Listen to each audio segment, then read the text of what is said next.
All right.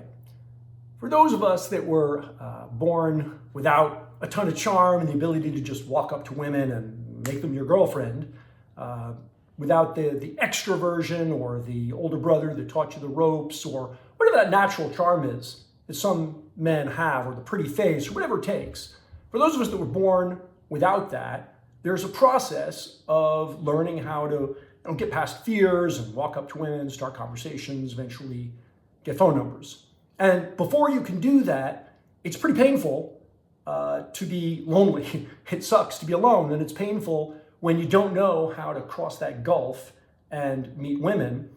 But I'd argue that it's actually less painful than the next step, which is when you start dating a lot of women, but you're not getting a lot of second dates. Or you meet women, it seems to be going well, and then you text for a little while and then she ghosts you.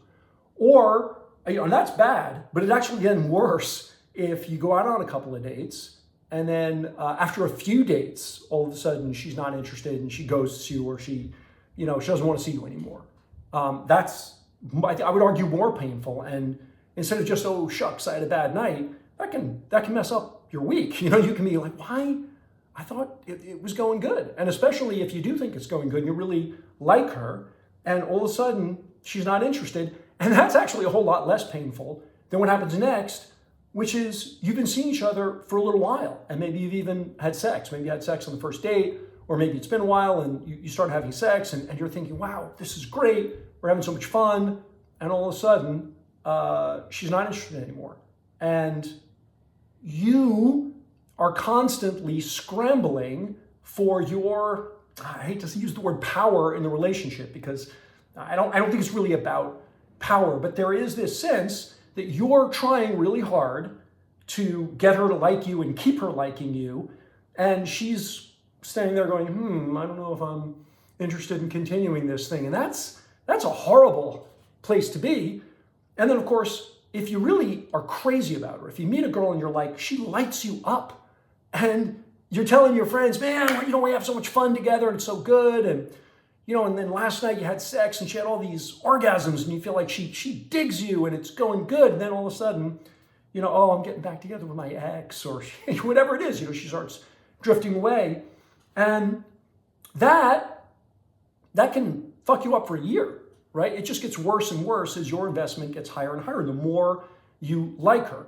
What this masterclass is going to be about is that place, that next level.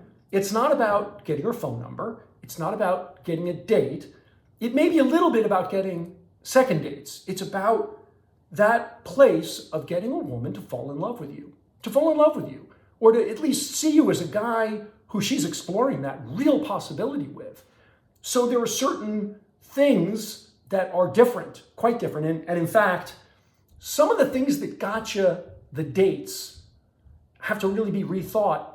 And some of the stuff that you liked, you might have to get rid of, but there are specific things that you need to know, and once you know them, can change the game for you.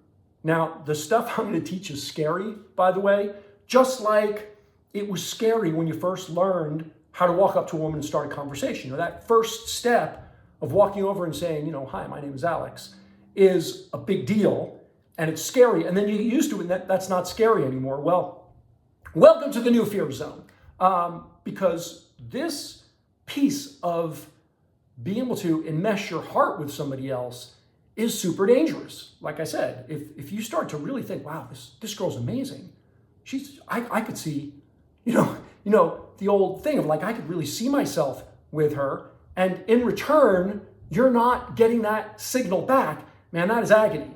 And so this takes a certain amount of courage to get to the place where you stop screwing that up and women begin to really fall for you, and they start telling their friends, wow, he's so great.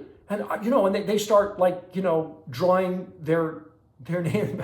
Back in the day, women don't always take your name anymore when you get married. I don't even know if people get married anymore, but this thing where they write their name with your last name to try it on for size, because they're really falling for you.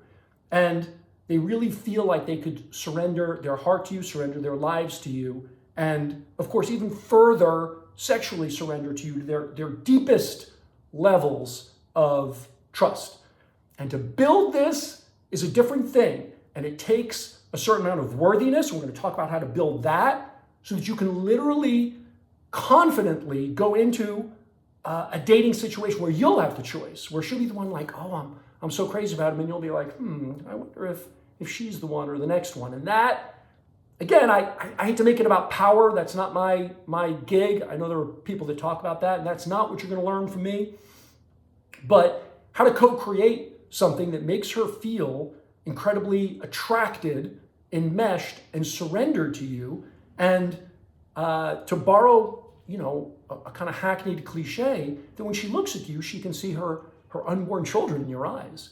And I'll go further and say that this skill set are things that I very frequently teach to married men who, have kind of passed the honeymoon phase, where things worked quite automatically and by accident in many ways. There was some novelty or right place, right time. She was looking to settle down. He had just broken up and was dying for some safety, and they end up getting married. And then a few years later, he doesn't have the skill to manufacture, to create what it is that makes love happen, how to do love so that she falls for him and stays in love with him, stays attracted to him, and realizes that this is my man and I want to be with him. So if that sounds good, if you're interested in that skill set, my name is Alex Allman from How to Man TV, and that's what we're going to be digging into. This is my Marni specifically asked me, she wanted me to teach a thing on sex and intimacy, which I teach a lot of, but she said, what's your wheelhouse? What's your strongest area of teaching? And this is it. This is my bullseye. So if this is stuff that you're interested in, I've got some really important stuff to share with you that I think can really change your life, and I hope to see you there.